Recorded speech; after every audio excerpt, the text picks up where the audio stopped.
नमस्कार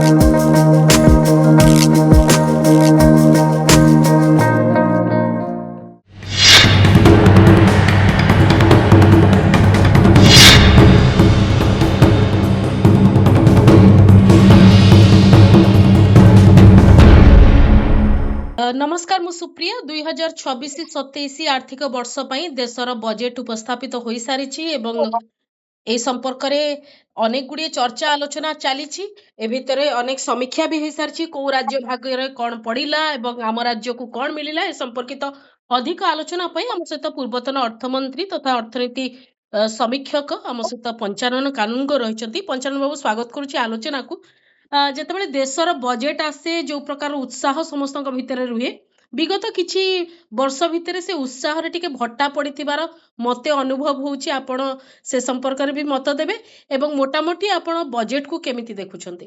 सुनतो प्रत्येक बजेट रे दुईटा कथा रिफ्लेक्टेड हुए गोटे होची जनमंगल लोक मानकर मंगल पई कि कोन कोन केते परिमाण रे कोन करा जाउची एवं आ गोटे होची विकासर यात्रा माने देशर केमती आर्थिक स्थिति बदल आगु को आगेबो तो प्रत्येक लोकंकर आर्थिक स्थितिर केमती परिवर्तन घटिबो अग्रगति घटिबो एई दीटा कथा ऊपर लोकंकर बजेट ऊपर आलोचना करथांती बजेट ऊपर आखि रखिथांती। ए वर्षर बजेट जोट हेची इतरे 53 लाख कोटी टंकार 53 लाख 47 53.47 लाख करोड़ बजेट हेची किंतु ये बजेट एतरे लोकमंगल जनमंगलकारी व्यवस्था जते अधिक नहीं सुरक्षा व्यवस्था पाई राष्ट्र को अधिक सुरक्षित रखिबा पाई कि हमरो जो अछि ये सामरिक बाहिनी सामरिक खर्च हमरो ए वर्ष बहुत बढ़े दिया जायछि गत किछि वर्ष ला बढ़िछि एबो जोटा का नॉन प्रोडक्टिव एक्सपेंडिचर माने जहार किछि जो खर्च रे किछि लोकन को सुविधा मिले नहीं बा राष्ट्र विकास दिगरे विशेष साहाय्य करे नहीं आको कहा जाय पारे राष्ट्र सुरक्षा पाई कि किंतु या होचे एक डेड इन्वेस्टमेंट अर्थनीति रे आको कहा जीवो एक डेड इन्वेस्टमेंट जो अर्थनीति रे जो आर्थिक व्यवस्था रे परिवर्तन रे कोन से प्रकार इन्वेस्टमेंट साहाय्य करे नहीं ये हला गोटे आजिरो ए बजेट रो सबुठारु आमे याकु लक्ष्य करिवा द्वितीय जोड़ी तीन कथा लक्ष्य करिवा जे हमर ऋण भार आज्ञा बहुत परिमाण रे गत केते वर्ष हला 10 वर्ष भितर बढ़ी गलानी भारत वर्षर से जो ऋण भार बढ़ीची आमे देखिबा टंका करे 100 पैसा रे आमे ऋण करूचे जो 100 पैसा आय होउची ऋण करूचे 22 पैसा एवं ऋण सुझिबा पई कि माने सुध सुझिबा पई कि खर्च करूचे 20 पैसा पाखा पाखी हे गलानी एपरी खूब गोटे समय आसीबो आमे शुद्ध माने ऋण करिकिरी ऋण सुझिबा बा शुद्ध सुझिबा शुद्ध तो ऋण सुझिबा ए समय देशर मुख्य खर्च होची ऋण सुझिबा ये गोटे समय आसी गलानी एवं खूब शीघ्र एटा आसुची एटा भारत वर्षर अर्थनीति को खूब गोटे खराब अवस्था स्थिति की नहीं जाई पारे। तृतीय कथाटी देखिबा हमर भारत वर्ष रे सबले विदेशी निवेश उपरे अत्यधिक गुरुत्व दउछु एते निवेश बढ़िला आमे जेमति ओडिसा रे कहउछु हमरो निवेश बढ़ेलु सेमते आमे निवेश बढ़उछु किंतु निवेश एक अस्थिर व्यवस्था रे अछि भारत वर्ष रे हमरो गत 2 वर्ष भितरे निवेश प्रत्याहार होईछि पूंजी प्रत्याहार होईछि माने भारत बाहर जो माने करिसंती आमे खूब बहु परिमाण सेटा भी हेछि एवं जोथिरे आर्थिक स्थिति सब बळे अस्थिर अवस्था रे रहिछि एक सस्ते निवेशक विश्वास करि पारु नाहंती व्यवस्था लोके विश्वास ये अर्थनीति के विश्वास करि पारु नाहंती हमरो माने गोटे स्टेबिलिटी नाही स्थिरता नाही एकदम स्थिरता नाही जोथि पई हम भारत वर्षर जो आमे जो कहूचे ग्रोथ होउछि बोली जीडीपी जाऊ कहूचे से जीडीपी रे मध्य को वर्ष 7% 7.2 हेलानी को वर्ष पुण कमी जाय कि 6% 8 गलानी आमे एबे भी कहिचे जे ए वर्ष जो माने ए वर्ष माने 25-26 रे जीडीपी ग्रोथ जा थिला कल्पना करा जाउची 26-27 रे सेथुर कमिवो जो जो संख्या दिया जायछि ताहा मध्य रहिबो कि नाही मध्य डाउटफुल रहिबो। ता तो रहिबो नाही, डाउट କରିବା ଦରକାର ନାହିଁ, हां ରହିବ ନାହିଁ। रहिबो କାରଣ नाही। ଏହା ଡିପେଣ୍ଡ କରୁଛି ଅଧିକାଂଶ ଭାବରେ ହୁଁ ଯୋଉ କଣ୍ଟ୍ରିବ୍ୟୁସନ ସବୁ ହୁଏ। हां ଗୋଟେ କଣ୍ଟ୍ରିବ୍ୟୁଟ କରେ ଏଗ୍ରିକଲଚର, हां ଆମ ଭାରତ ବର୍ଷର ଏଗ୍ରିକଲଚର କଣ୍ଟ୍ରିବ୍ୟୁସନ ଗୋଟେ ଅଛି ତା ଭିତରକୁ।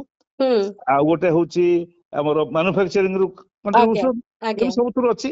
ହୁଁ ସେ ଯୋଉ କଣ୍ଟ୍ରିବ୍ୟୁସନ ଗୁଡାକ ହୁଁ ଆମେ ଜମା ସ୍ଥିର ରହିବ ନାହିଁ, ଭଲ ରହିବ ନାହିଁ, ଏ ହୁଁ କଥା ଆମେ ସବୁ ଜାଣିଛେ।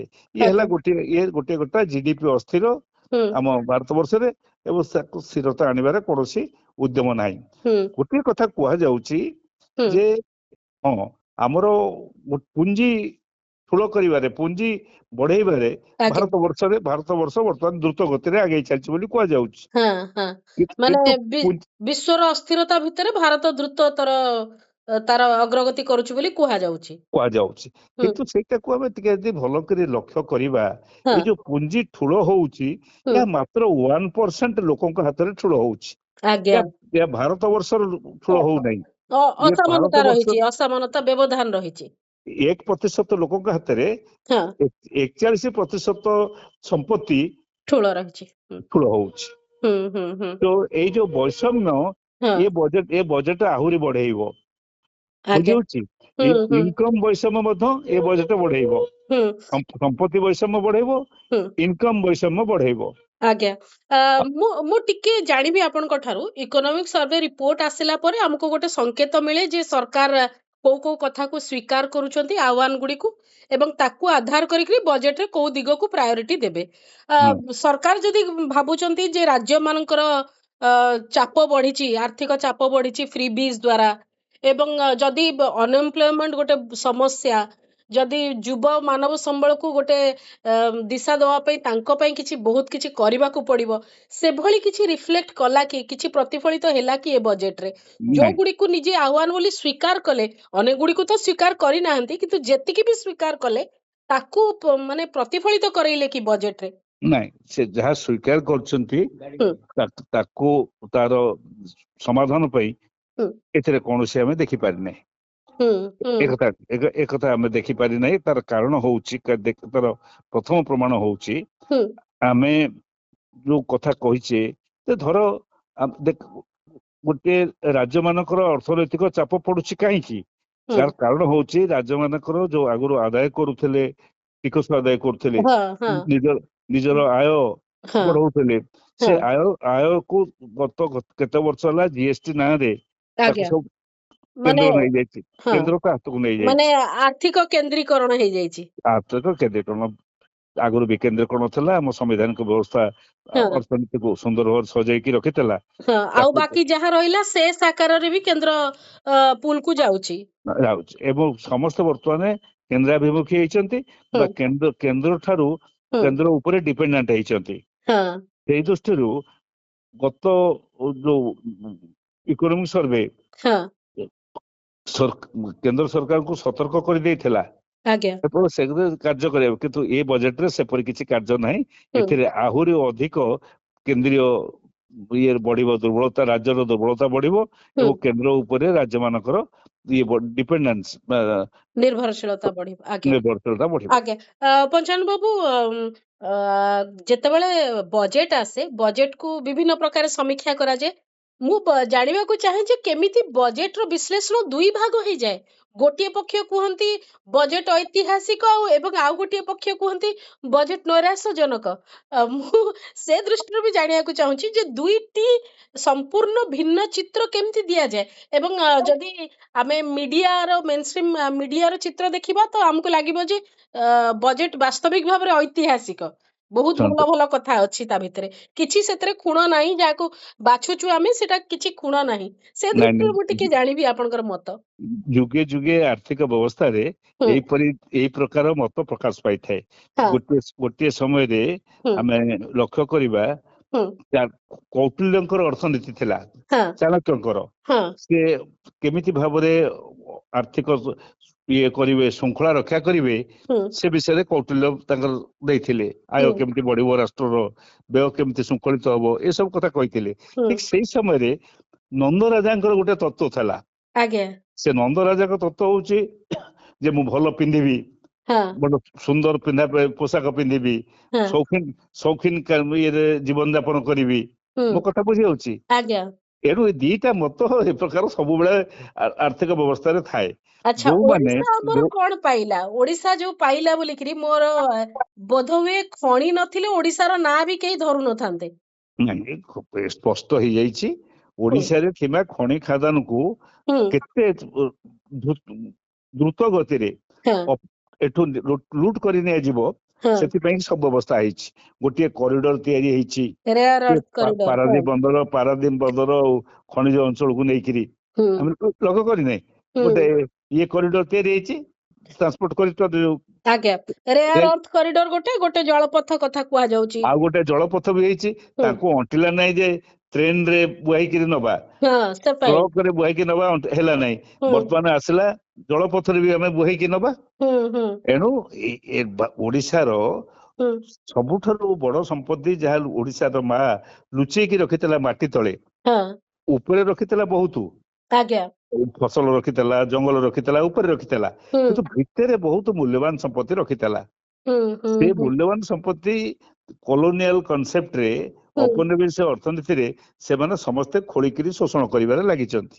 ଏବଂ ଆଜ୍ଞା। ସେଟା ଏବେ ଦ୍ରୁତ ଗତିରେ ବଢି ଯାଇଛି। ହୁଁ ଏଇ ଯୋଉ ଭାରତୀୟ ଜନତା ପାର୍ଟି ସରକାର ବା ଦିଲ୍ଲୀରେ ଯୋଉ ସରକାର ଆସୁଛନ୍ତି, ଆଉ କଣ। ଏବଂ ଆଜ୍ଞା। ସେଇ ମର୍ମରେ ହୁଁ ହୁଁ ଓଡିଶା ଖୁବ ଶୀଘ୍ର ଶ୍ରୀହୀନ ଏବଂ ଶକ୍ତିହୀନ ହେଇ ପଡିବ, ହଁ ଏକଥା ମୁଁ ଆଗରୁ ସାବଧାନ କରିଦଉଛି। ନିଶ୍ଚୟ।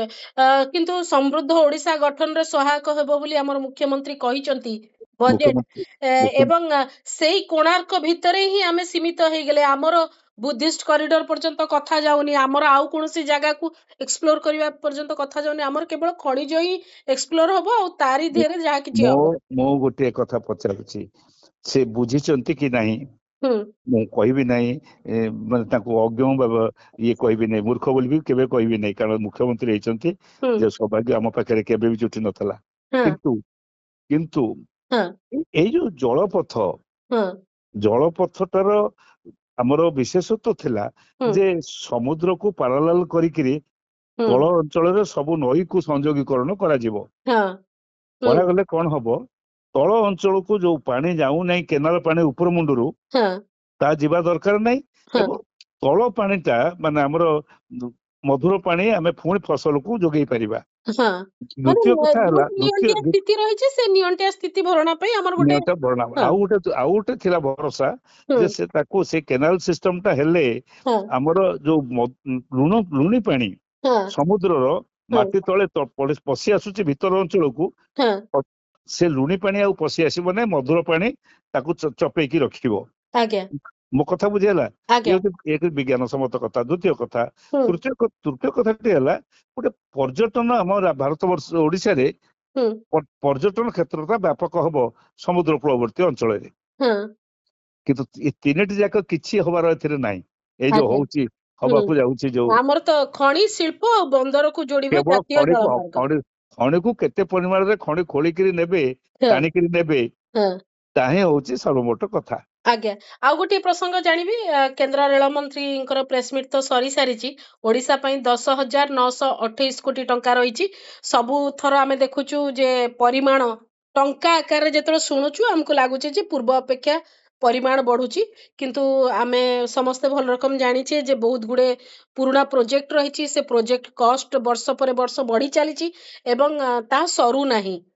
ସେଇ ହିସାବରେ କୁହାଯାଉଛି ଯେ ଇଷ୍ଟ ୱେଷ୍ଟ କରିଡରରୁ ଓଡିଶାକୁ ବଡ ଫାଇଦା ମିଳିବ। ଏଇ ଯୋଉ କଥାଟି ରେଳ ବିଭାଗ ତରଫରୁ ଆସିଛି, ସେ ସମ୍ପର୍କରେ ଆପଣଙ୍କର ମତ? ଆହୁରି ଏକ ହାସ୍ୟାସ୍ପଦ କଥା।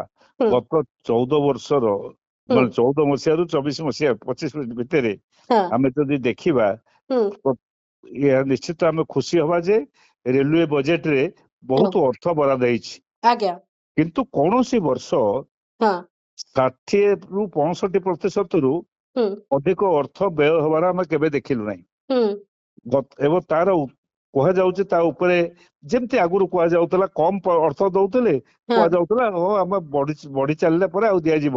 ହୁଁ ଏବେ ସେମିତି କୁହାଯାଉଛି ଯେ ପଇସା ଦିଆଯାଇଛି, କିନ୍ତୁ କଣ କରାଯିବ, ଲ୍ୟାଣ୍ଡ ଆକ୍ୱିଜିସନ ହେଲା ନାହିଁ। ଏଣୁ ଆଜ୍ଞା ହଁ, ଏଇ କଥା କହିକିରି ହୁଁ। ବର୍ତ୍ତମାନ ମୁଁ କିନ୍ତୁ କାଲି ବି ଜଣେ ସେତେବେଳେ ସିନା ଏ କଥା କହୁଥିଲେ ଯେ ରାଜ୍ୟ ସରକାର ଲ୍ୟାଣ୍ଡ ଆକ୍ୱିଜିସନ କରିପାରୁନାହାନ୍ତି, ସେ ସମାଧାନ କରିପାରୁନାହାନ୍ତି। ଏବେ କଣ କହିବେ? ଏବେ ତ ଦୁଇ ଜଣ ଯାକ ସେମ୍ ସରକାର। ନାଇଁ ଏବେ ବି ସେୟା କହୁଛନ୍ତି।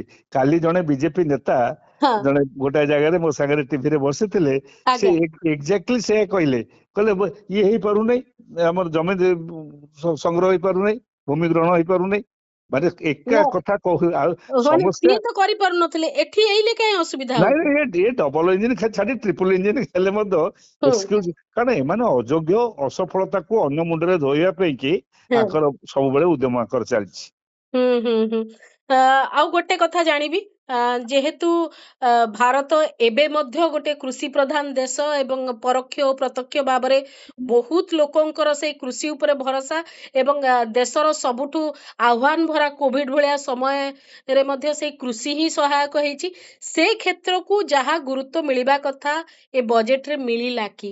ବଜେଟ ସେଭଳି ଭାବରେ କିଛି ହେଲା କି ଯୋଉଥିରେ ରୁରାଲ ଇକୋନୋମି କୁ ଷ୍ଟ୍ରେନ୍ଥେନ୍ କରାଯାଇ ପାରିବ, ସେ ପାଇଁ ଦୃଷ୍ଟି ଦିଆଗଲା କି? କଥାରେ କୁହାଯାଉଛି ଲୋକାଲ ଭୋକାଲ, ଆଜ୍ଞା ଆମେ ଗୋଟେ ଶବ୍ଦ ଶୁଣୁନେ ହଁ ଅଇକା ହଁ ହଁ ବହୁତ ନୂଆ ନୂଆ ନୂଆ ଶବ୍ଦ ଆସୁଛି ଆମ ସାମ୍ନାକୁ। ହୁଁ ହୁଁ। ଆଜ୍ଞା ତେଣୁ ସେଇ ଯୋଉ ନୂଆ ନୂଆ ଶବ୍ଦ ସବୁ ଆସୁଛି, ହଁ ଆମକୁ ବିମୋହିତ କରୁଛି ବେଳେ ବେଳେ ଶବ୍ଦ ସବୁ ଶୁଣିଲା ପରେ। ହଁ କିନ୍ତୁ ଏଗ୍ରିକଲଚରାଲ ପ୍ରଡକ୍ସନ କୁ ଭିତ୍ତି କରିକିରି ହୁଁ ଇଣ୍ଡଷ୍ଟ୍ରିଆଲ ଗ୍ରୋଥ ଆଜ୍ଞା ଉପରେ ଆମେ ଗୁରୁତ୍ୱ ଦଉଛୁ କି? ହୁଁ କୃଷି ଭିତ୍ତିକ ଶିଳ୍ପ ଉପରେ ଆମେ ଗୁରୁତ୍ୱ ଦଉଛୁ କି? ନାଇଁ କୃଷି ନିମିତ୍ତ ଆବଶ୍ୟକ ଶିଳ୍ପ, ହୁଁ ଆଜି ଦିନରେ ସେ ମଧ୍ୟ ଆମେ କୃଷି ଆମେ ଭିତ୍ତିକ ୟୁରିଆ। କୃଷି ଭିତ୍ତିକ ଶିଳ୍ପ କଥା ଆମେ ଚିନ୍ତା କରିବୁ, କିନ୍ତୁ ସେଟା ଲୋକ କରିବେନି, ସେଟା କର୍ପୋରେଟ ହାଉସ କରିବେ, କର୍ପୋରେଟ ସେକ୍ଟରରେ ଏଣ୍ଟ୍ରି କରିବେ, ସେଇ ଦୃଷ୍ଟିରୁ କରିପାରନ୍ତି। ନାଇଁ କିନ୍ତୁ ନାଇଁ ସେ ଭାଲ୍ୟୁ ଦୃଷ୍ଟିରୁ ଆଡ ଟା ଚାଷୀ କରିପାରିବ ନାହିଁ, ସେ ନାଇଁ ନାଇଁ, ଜିନିଷଟା ହେଇପାରୁନାହିଁ।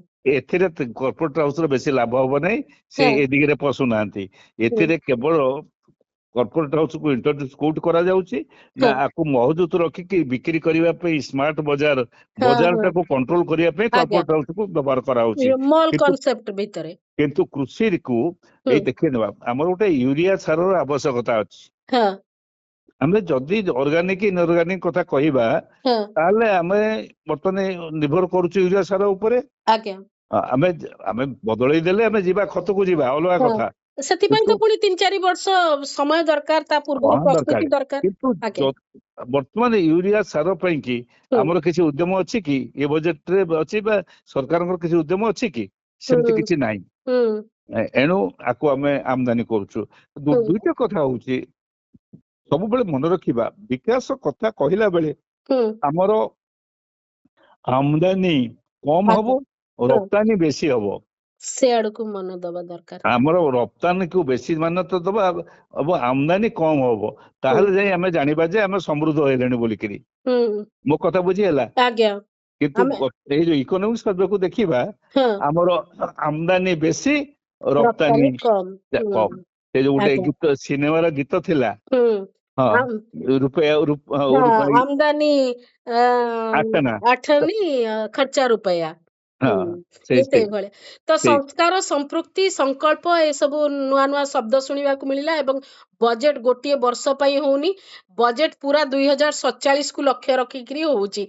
ଏଭଳିଆ କଥା ଆପଣମାନେ ଦେଖୁନଥିଲେ, କିନ୍ତୁ ବର୍ତ୍ତମାନ ଦେଖୁଛନ୍ତି, ଏବଂ ସେଇ ହିସାବରେ ଆପଣମାନଙ୍କୁ ବି ସମୀକ୍ଷା କରିବାକୁ ପଡୁଛି। ମୁଁ ଆଉ ଗୋଟେ ପ୍ରସଙ୍ଗ ଜାଣିବି, ଆପଣଙ୍କ ବେଶୀ ଆଉ ସମୟ ନେବିନି। ଯେତେବେଳେ ଆମେ ଦେଖିଲୁ ଯେ ମହାତ୍ମା ଗାନ୍ଧୀ ନରେଗା ଯୋଜନାରୁ ମହାତ୍ମା ଗାନ୍ଧୀଙ୍କ ନାଁ ହଟିଲା, ଜି ରାମଜୀ, ଭିଭିଜି ରାମଜୀ ଯୋଜନା ହେଲା, ସେତେବେଳକୁ ଅନେକ ସମାଲୋଚନା ହେଲା, କିନ୍ତୁ ପୁଣି ଗାନ୍ଧୀଙ୍କର ଆବଶ୍ୟକତା ପଡିଲା ହସ୍ତତନ୍ତ ପାଇଁ, ମହାତ୍ମା ଗାନ୍ଧୀ ଗ୍ରାମ ସ୍ୱରାଜ ଯୋଜନା ଗୋଟେ କରାଗଲା।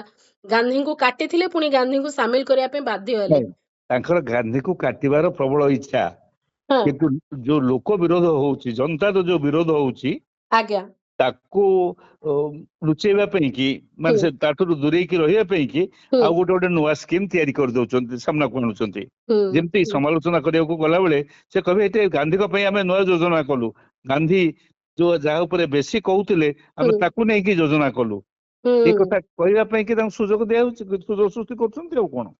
ओके शेष प्रतिक्रिया चाहिए जमती आपण प्रथमरू प्रतिक्रिया देइथिले जे जनमंगल राष्ट्र रे जनमंगल पई केते खर्च होची लोकों को पई केते खर्च होची लोकों को पई खर्चर कथा आसिले शिक्षा स्वास्थ्य तांकर गमनागमन सुविधा तांकर बुनियादी जो आवश्यकता गुडी रही तार सुविधा किंतु आमे देखुछु दिन को दिन बजेट से सब दिग उपरे विशेष किछि आउ कहूनांती जो कथा भी कुहा जाउची बहुत बड़ बड़ कथा कुहा जाउची जोटी साधारण लोक ताको स्पर्श करि परिबो नै विराट बड़ गोटे कोन लाभ हे जीवो कंटेंट क्रिएटर को पई लाभ तयारी हबो ए सब कथा कुहा जाउची जोटा साधारण जीवन भितरे जोटा जीवन जीविकार जो संघर्ष भितरे 80 कोटी की 90 कोटी अछि बोली लोक सरकार निजे स्वीकार करंती सेमान को स्पर्श कला भलिया कोनसे कथा एतरे आपण देखिले कि मो गोटे कथा पचारुची हमरो केते वर्ष हेलानी जो ओल्ड एज पेंशन आज्ञा बुढ़ा बुढ़ी मानकू गोटे पेंशन दिया जाए हाँ माने केते पैसा दिया जाए जण के पिछा केंद्र दउची हाँ 200 टका 200 टका आ 200 राज्य टका माना बाकी दउछन हाँ 1000 टका भितरे ये को राज्य रे केमती रहिची आज्ञा ये केते वर्ष ला देलानी केते वर्ष ला चललानी कहा संबरू चललानी से मनमोहन सिंह को संबर नरसिंह मिश्र नरसिंह राव को समय रु हाँ चलीछि आज्ञा ये गोटे टंका ता धरे बढ़ेइलेनी की एबे जदि जनमंगल बोली कहबा ताले गोटे एबाउट 30% लोक 32% लोक आसीबा गोटे प्रथम 32% लोक होचंती वयस्क लोक आज्ञा सेई वरिष्ठ लोक वयस्क लोक मानक पई एई जो सुविधाटा किछि सामान्यतम बढ़ेइचंती की कोन करचंती गोटे ट्रेन रे किसी लोक को भर्ती करिकरी धर्म स्थान को नेबे तुम तुम सब मरिबा को जाउछ चलो चलो तुम धर्म देखिबो सेठी मूर्ति भितरे केमिति राम अछंती से मूर्ति भितरे केमिति कृष्ण अछंती या को देखिबा पे नउचंती एनो बड़ विचित्र भाव रे ए पतन मध्य जो जुग थिला भारतर जो जुग थिला मुगल पीरियड आसीबा पूर्वरु सेई जुग को वर्तमान पूरा पूरी फेरई नबा पई कि से किछि खर्च करछंती किंतु तांकर निजर व्यक्तिगत खर्च पई टंका 2000 पाइबे से 3000 पाइबे से मासुकु से व्यवस्था करछंती कि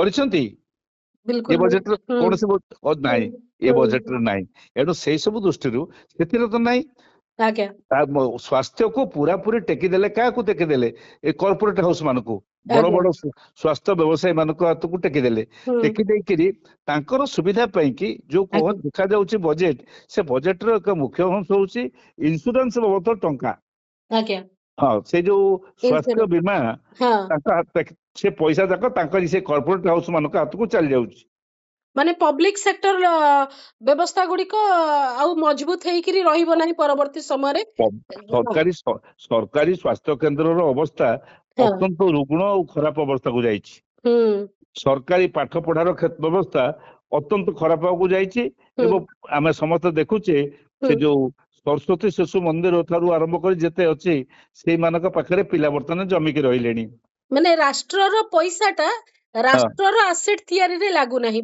माने सरकारी व्यवस्था पई लागू नाही परोक्ष रे सेटा जाउछि बारी शेष प्रतिक्रिया चाहिबी जेहेतु देशर बजेट आसी सारिछि एवं 20 तारिख रे राज्यर बजेट आसीबो किंतु राज्य सरकार ऊपर सिना कहउचंती जे बहुत समृद्ध ओडिसा गठन सहायक हबो किंतु मने मने विचार करिवेनी निश्चय जे 15 फाइनेंस कमिशन रे जहा थिला 16 फाइनेंस कमिशन रे ऑलमोस्ट सैया अछि तार अर्थ ओडिसा जो अधिक एडिशनल फंड डिमांड भी करिथिला ए सुभद्रा 800 टंका देबा पई जो चाप रहउची तहबिल उपरे ताकू सुधारिया पई भी जहा डिमांड थिला ता भी फुलफिल हबो कि नाही से दृष्टिकोण रो राज्यर बजेट को आजिठु आकलन आपण करि पारुचंदी कोन हेई पारे आ अधिक कोन करि पारंती नाही गोटे सुनतो गोटे कथा पर हमें पाइलु नाही हमर जो खनिज पदार्थ उपरे हमटा रॉयल्टी डिवीजन रिवीजन होनी ये सरकार 12 वर्ष हला आसले ये जो केंद्र रे हां एपन तो रॉयल्टी रिविजन गोटे थर भी यांक समय हेला नाही